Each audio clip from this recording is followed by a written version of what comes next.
And I'm back after who knows how many weeks. Maybe 57, maybe 3. I don't know. All I can say is that naps have been taken, food has been eaten, coffee has been consumed, and lots of procrastination has been occurring. And just to simply break it down as to why I haven't been really posting anything. Well, first of all, let me rewind. There actually are 2 episodes I recorded, I just never got around to posting. So I guess I'll call them the lost episodes. And the only reason I never posted them was because, well, I procrastinate, I'm lazy, and when it comes to this kind of stuff, I'm have the discipline of like a cow. I just won't move. I don't feel like it. So yeah. But another reason, well, there's actually 3 reasons. 1, finals week. I'm still a student, all right? All the academics, like, come on guys, it killed me. I hardly got any sleep. And when you combine work, it didn't really make for a good combination. Reason number 2, I had the worst cold for like maybe 3 to 4 weeks. I don't know, it was a long time. But it was so bad that I couldn't even have a conversation with someone without like coughing out a bunch of phlegm or anything. And I went to the doctor twice and they were just like, yeah, it's a cold. Good luck. And it's like, wow.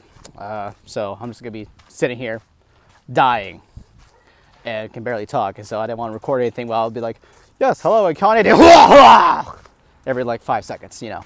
That wouldn't have been fun for me and probably would have been very annoying for you guys. So that's why I didn't bother. And another thing, oh, my camera's a little dirty, just noticed that. Oh, and we're clean. Here we go.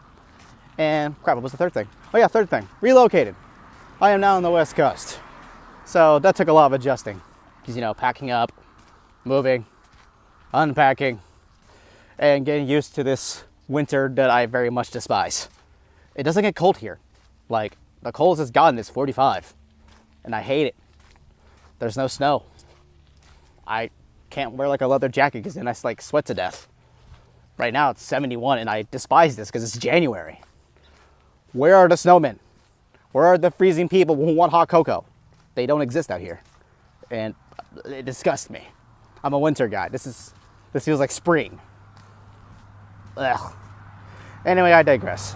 So that's why I've been gone for a bit. But hopefully I can resume a decent schedule because now things have finally settled down and I don't have to worry about, you know, moving and hopefully not getting sick. If not, maybe I'll just start tweeting these podcasts because I like being on Twitter. It lets me vent and be annoying as possible. And now that, you know, the whole introduction's done, time to get back to the show. That probably all 5 of you are wondering where it's been. So, unless you've been living under a rock, you are well aware that yesterday, basketball legend Kobe Bryant passed in a helicopter crash alongside his daughter and 7 others. So, yeah, not a good day for a lot of people. Me included. Very upset that Kobe passed. Big fan. Hashtag Mamba mentality. And well, honestly, seeing all the footage of every single NBA player being upset about it, I kind of think the NBA should be canceled for like a week. Just being frank, like, hey, a lot of these guys were close to him, looked up to him, idolized him. Give him a break, guys. They don't want to compete. A lot of them are upset about it, and understandably. I mean, I'm not, you know, in tears. I'm just upset. Like I said, I didn't really know Kobe. But, like I said, the nation as a whole lost a legend yesterday. Kind of sad. And I have no other words to speak about that, so I'm just going to move on. Also yesterday, in much lesser news, the Grammys were happening in LA, and it was actually kind of interesting. I watched the whole thing, and I'm not gonna lie, I enjoyed it. I usually enjoy the Grammys because, hey, I just like music and watching a bunch of artists perform. And, well, I honestly don't remember what I predicted who would win what awards when I originally started looking at the Grammys.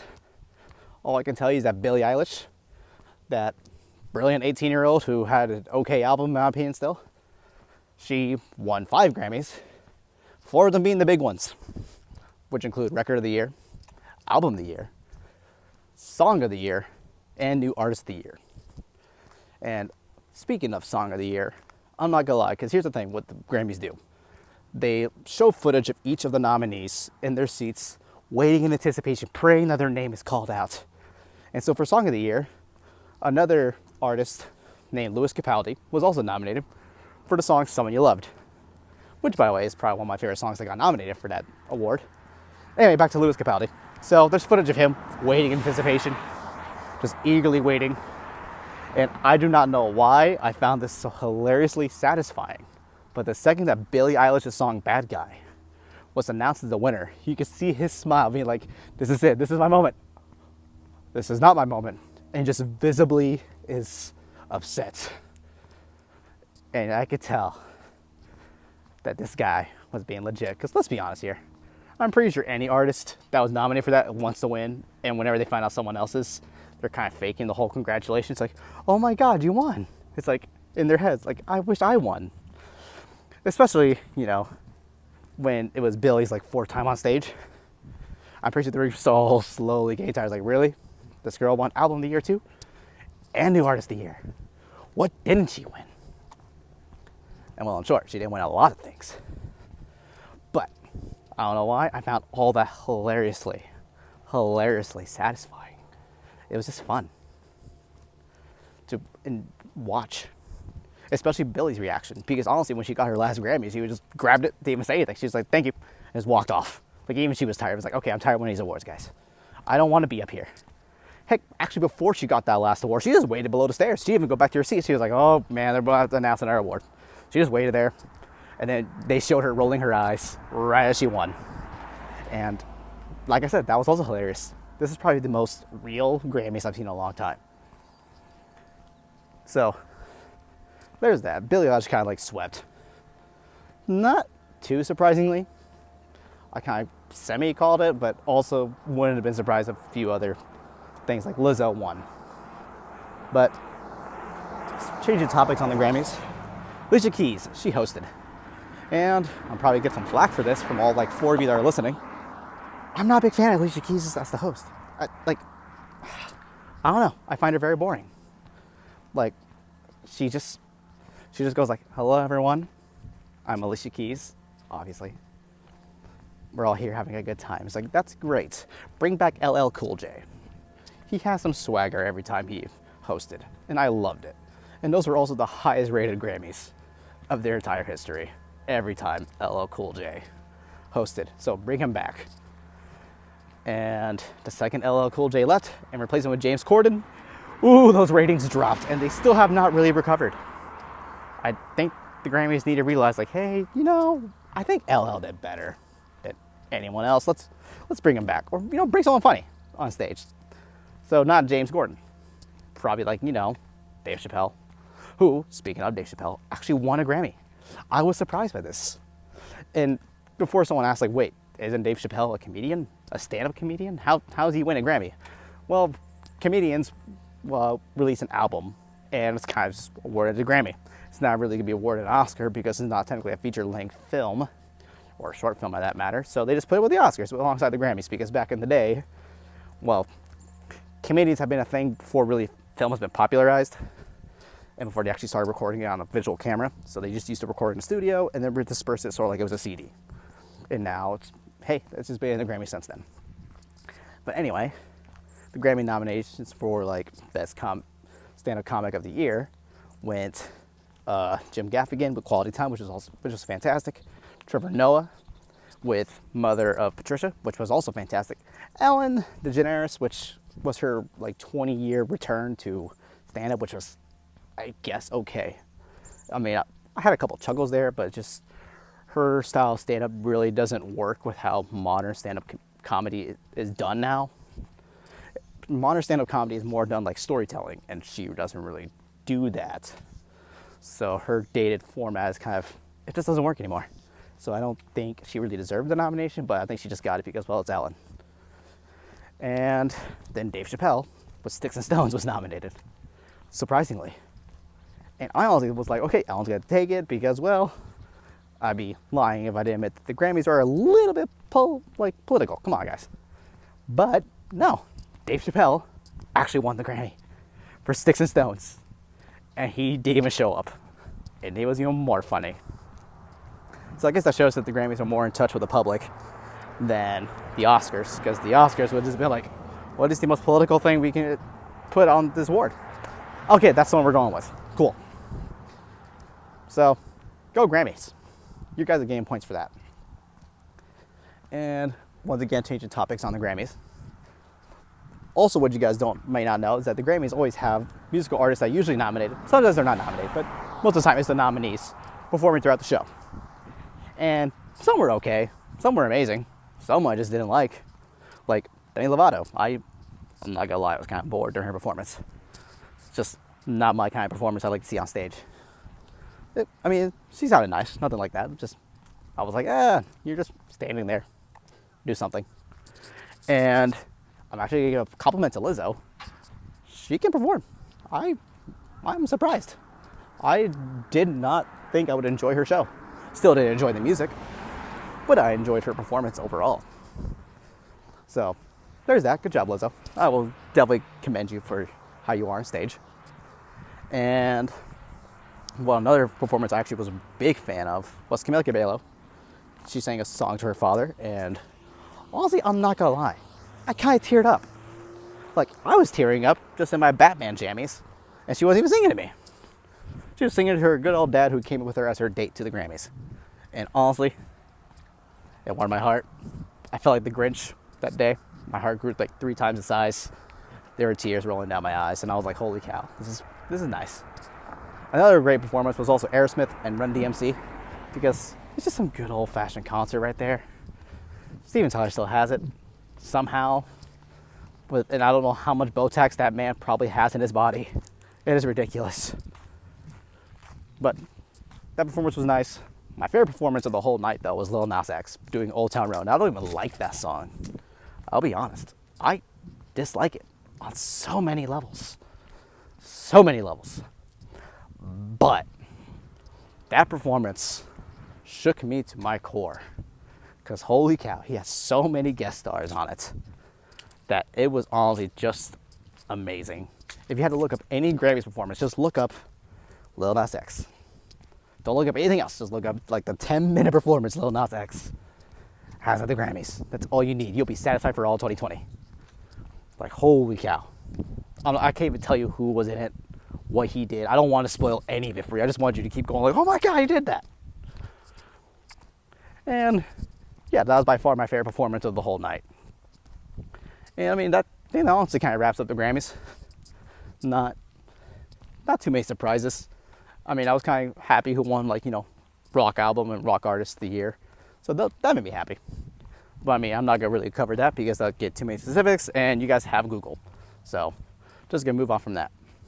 Although we actually still stick with music for a bit more, because during my whole hibernation, I've kind of listened to some more, well, who am I kidding, not more, a lot more music.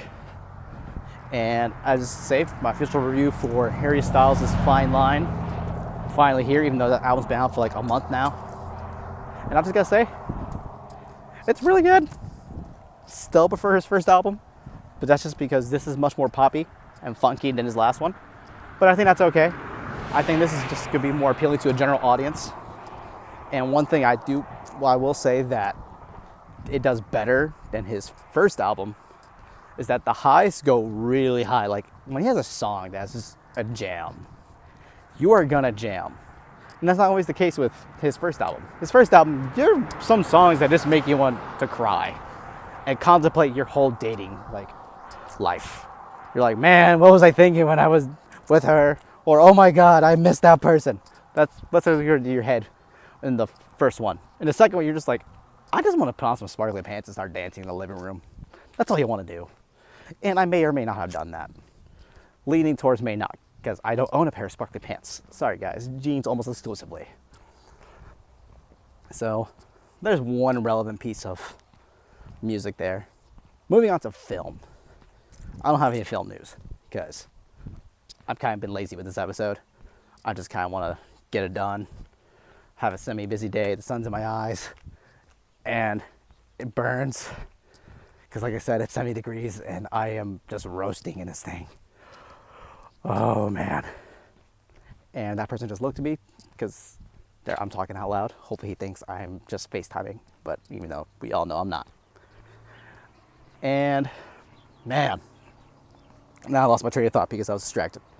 Oh yeah, back to movies. No movie news. I didn't care enough for that, but I did watch several movies in my time off the YouTube, Spotify, podcast waves. One of them being 1917. And here's one thing I gotta say about it. Watch this right now. Drop everything you're doing. If you are in the middle of a test, drop it. If you are having lunch with a friend, drop it. If you're in the middle of proposing to your 5-year girlfriend, drop that, make her wait 2 more hours, and go watch 1917. Because holy cow, that movie is phenomenal. And to give you some background, 1917, which was nominated for an Oscar, by the way. I will get into that in a little bit. But to get you onto some more background for 1917, it was directed by Sam Mendes, who is also the same guy who did Skyfall, that awesome James Bond movie. And no, I do not think it's the best James Bond movie, but I digress. Moving to a different topic. Sam Mendes directed this, and it's essentially about a story that his grandfather told him during about World War I. True story, apparently. And it's essentially what happens is 2 soldiers are told, hey, so we got some British dudes gonna attack these German dudes over there tomorrow morning. Turns out it's a trap, and we have no radio right now. So you need to have to go run 9 miles and go tell them to call the attack. Oh, and by the way, your brothers and that group of guys are about to die, so no pressure. And there's like 1,600 of them. Also no pressure. Have fun. So that's the whole premise of the movie. It's also made to look like it's shot in one single shot, which honestly takes a bit to adjust to at first. That is definitely one flaw I will give the film. Like after the first 20 minutes, I was very nauseous trying to keep up and not used to like different cuts being taken during the film. That's the only thing I had to go against it. But otherwise, it is holy cow, so good. So go watch it right now. And like I said, drop everything. If you're in the middle of something, too bad. Tell it to wait 2 hours while you go watch 1917. Totally worth the time. Buy the extra large popcorn and the extra large Coke, because you will be stress eating and stress drinking during this movie. Because like I said, it is fantastic. And that's all the movie stuff I have right now, except for one more thing. I'm actually going to start doing a contest. It involves the Oscars. That is right. It'll be a small contest with the Oscars. So here's what's going to happen. You guys can email me who, for each category, you have to send me who you think will win each category in the Oscars. And the one who gets the closest to the actual event will get a $25 gift card for Amazon. Because I got it for Christmas, and why not? I can use it how I feel like it. I don't have to follow anyone's rules. I use my gifts like I want. Also because I haven't used it yet, and I'm like, why not? I'll get like another 3 followers because of this contest. So, here's how it works, like I said. Email me your list of like, hey, this is gonna win this, this is gonna win this, this is gonna win this. And you have to, 1, beat my list, which is very possible because I only got like a third of the last Oscars, right? And 2, be as close as possible to the actual list. Not too hard to do, honestly, because it's the Oscars, and you never know what's going to happen because they're just very political, and it's kind of annoying like that sometimes. And they just might do a random twist like, oh yeah, you thought this movie was going to win? Yeah, no, it's not. It's actually this movie because the director was black. So, just stuff like that. So, even if you don't know anything about films, honestly, you could probably just like cover your eyes, use a dartboard, just throw things at it. Just throw random darts at the nominations and be like, all right, I'm putting that one down because I have no idea what else to put. You actually might get it still. You never know. Or if you have a film buff, that's like, hey, you watched all these films because you have no life. And you go to all these film festivals and all these movies. You're going to help me build this list and we'll split the prize in half. If you have something like that, do it. Why not? So, tell your friends. Fill up a list. Email me your list before you have until the actual premiere of the Oscars, which is February 9th. So not this Sunday, the following Sunday. So you have a little under 2 weeks to get that list down. I think that's plenty of time for you guys to illegally pirate all of those films in case you actually want to watch them. And send me a list that probably will beat mine. I'm willing to bet a lot of y'all will beat me. I'm not going to lie.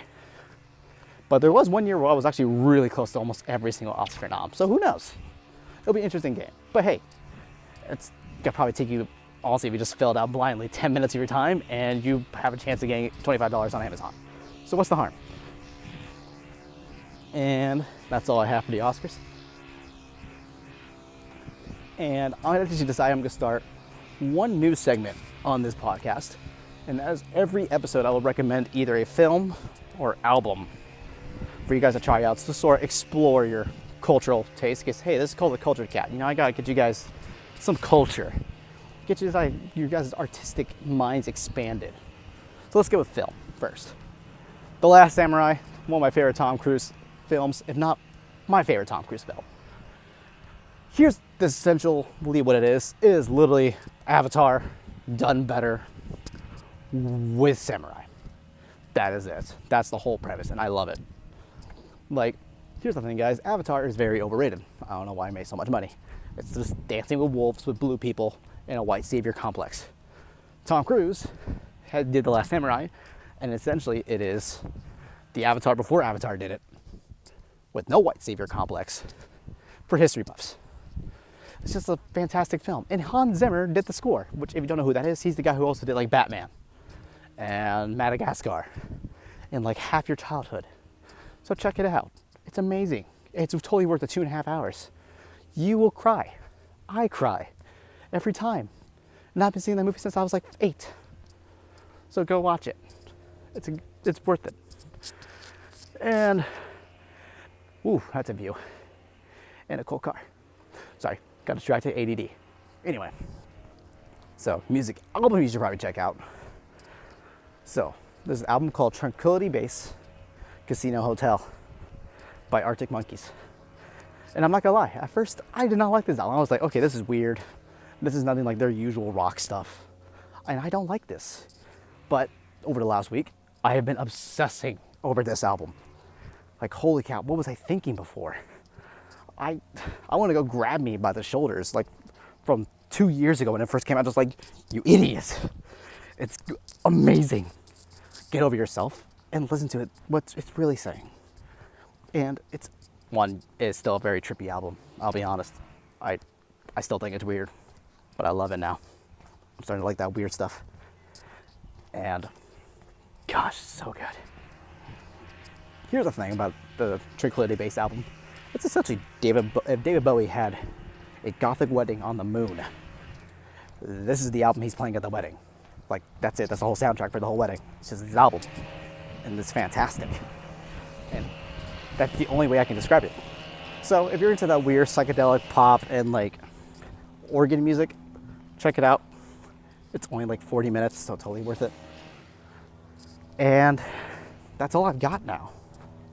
So, because I've been gone for like 4 or 5 weeks, there was no Q&A segment, which kind of really shortens these episodes. If there was a Q&A segment, that's probably like another 5 to 10 minutes. But going back to Q&A segment, just, hey, email me at theculturedcat@gmail.com. Or if you're on YouTube, comment below. Send me some questions. I'll answer anything. Literally anything. And also, if you want to, send me the Oscar noms. Actually, hold on. Let me double check that.